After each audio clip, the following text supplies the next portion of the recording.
Okay. Right.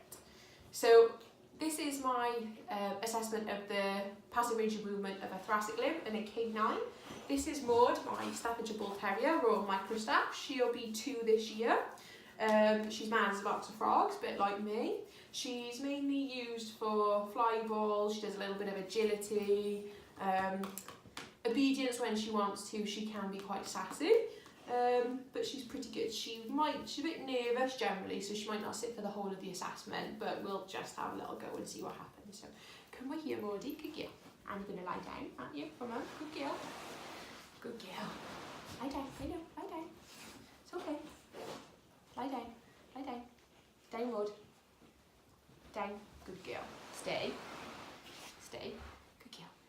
And then we're going to roll you over. Good girl. Good girl. Okay, so we're going to look at, good girl, distal and proximal interphalangeal joints. Now, Maudie doesn't really like it when you play with her claws because she's had lots of issues with her claws getting quite short and broken and bleeding.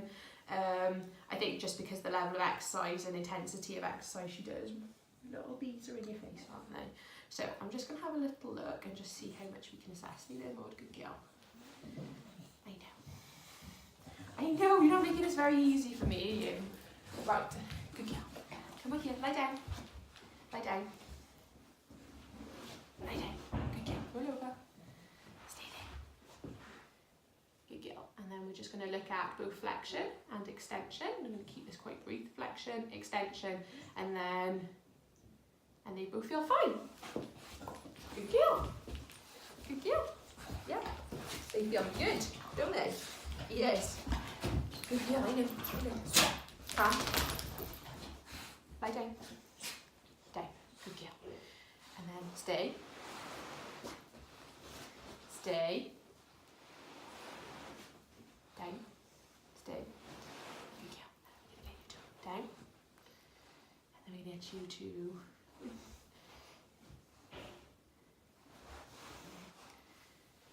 Good girl. Lie down. Down. Down. Good girl. And then we're going to look at MCPJ, carpus flexion and extension. And hers feels really good. No stiffness end of range. You can get to extension, which sometimes with fly ball dogs, carpus poses a little bit of a problem, but she's very young, so that's no issue. We can look at supination and pronation. And they both feel really good too. Good girl. Good girl. Good girl, I do. And then lie down. Right over. Lie down. We stayed on the same side. Good girl. And then we're looking at elbow flexion and extension. And they feel really good.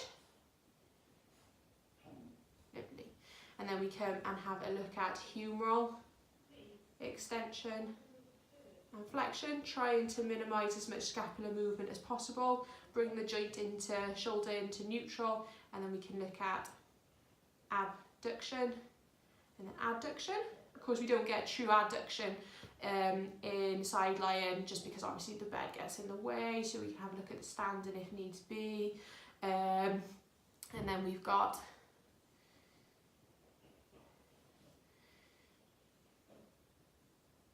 internal and external rotation. A little bit tighter into external rotation.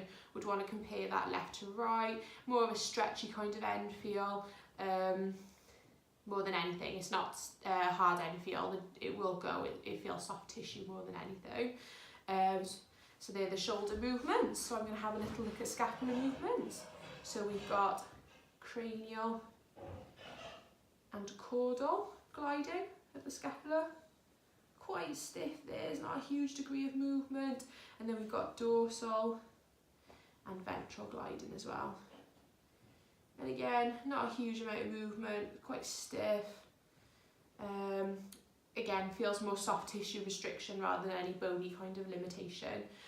We've then got